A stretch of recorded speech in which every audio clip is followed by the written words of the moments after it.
Today we talk about how can you fix this problem on your Tether app. So all you have to do, so you just click here on settings.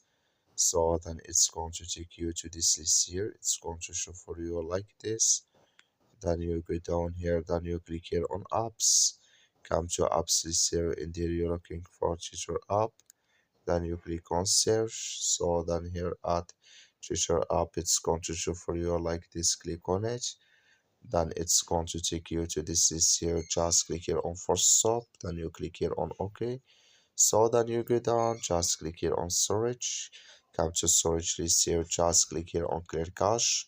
Then all you have to do, so you just go to your Play Store, click on it here, then you search for Tether app. It's going to show for you like this. Then you will find here update. So then you click on it, then it's going to work with you. That's all you have to do. Thank you for watching. Don't forget to support us by liking, subscribe.